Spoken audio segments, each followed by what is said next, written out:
The Oculus Rift is a new virtual reality headset designed specifically for video games. It offers users a wide field of view of 110 degrees diagonally and 90 degrees horizontally. It also has a high-resolution display of 1280 by 800 pixels, or 640 by 800 pixels per eye. It also offers an ultra-low latency head tracking with 6 degrees of freedom. The Rift provides a truly immersive experience that will allow users to enter virtual environments in a way that was not possible before. The version currently available to the public is actually a developer's kit.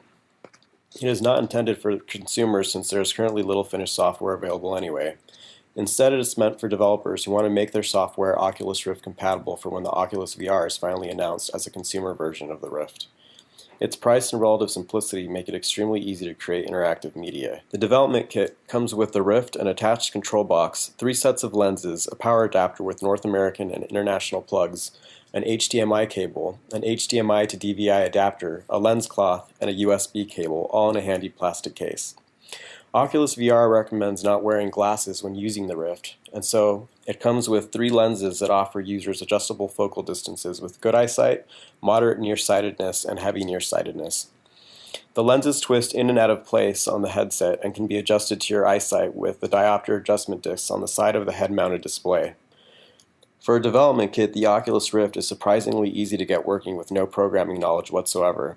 It's nearly plug and play, and if you could follow simple instructions, you could get it running with existing video games, as well as play with plenty of tech demos. Dozens of developers are promising future native Oculus Rift support for previously released games. More importantly, it's clear that even with the native graphical and tracking support, games need redesigned user interfaces that better work with the Oculus Rift based on the drastically different field of visions the Rift offers. Instead of using 2 displays to offer 2 separate images for stereoscopic 3D, the Oculus Rift uses a single LCD screen built into the head-mounted display. Any compatible software splits the picture into side-by-side 3D and renders it into a warped, circular view to work with the Rift's lenses, producing the 3D effect.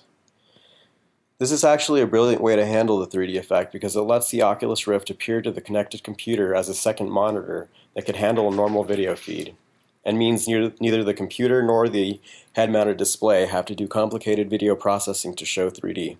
In fact, if you mirror the displays, it shows the output to the Oculus Rift on a monitor. It shows the unlensed and unseparated image the Rift is receiving, 2 circular views of the same image, slightly adjusted to produce a 3D effect when separated and seen through the lenses. Everything happens inside the software, away from the display adapter and the head-mounted display. While it is likely that the initial use for this device will be in video gaming, it will inevitably be used for other forms of entertainment. Since Facebook acquired Oculus VR for $2 billion earlier this year, it seems like a fire has been lit under the team developing for the Oculus Rift. The number of team members has increased, and there are rumors that the Oculus VR is making its own controllers, and a first-party content team has now been created. Facebook is currently talking to Hollywood about the creation of content for the Oculus Rift. It seems that studios have already been approached, such as Disney, Fox, and Warner Brothers, and Paramount in addition to individual directors, about including an Oculus experience that could act as a film companion to create full-length features for the Oculus Rift. However, creating film and television media for the Oculus Rift is already underway for Atlantic Productions. Back in April, it was revealed that Sir David Attenborough, known for his wildlife documentary series, is already filming Conquest of the Skies, with an 8-camera rig setup that will provide a full 360-degree experience. The device has already begun to develop utilitarian purposes, such as virtual hands-on 3D modeling that could then be applied to 3D printing, or with apps that have the ability to let the user paint in 3-dimensional virtual space.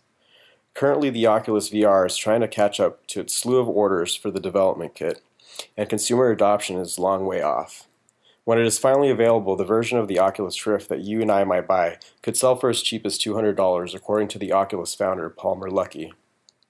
According to Luckey, Oculus plans to sell its eventual consumer version for between $200 and $400, though he noted that may change based on scale, pre-orders, and a number of other factors. While the exact price is still up in the air, the quality of the Oculus is not. Luckey states that we know what we're making and it's a matter of making it. Explaining the leap in quality from the most recent developer versions to the consumer version, could be just as huge as the leap from the first developer version to the second. What can we expect?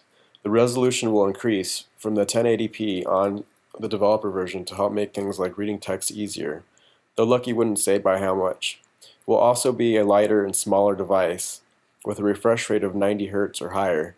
Again, we don't know the specifics, but unless Lucky is bluffing, what we get in stores will definitely make you glad you waited to get the real thing instead of shelling out for the developer version that is currently available.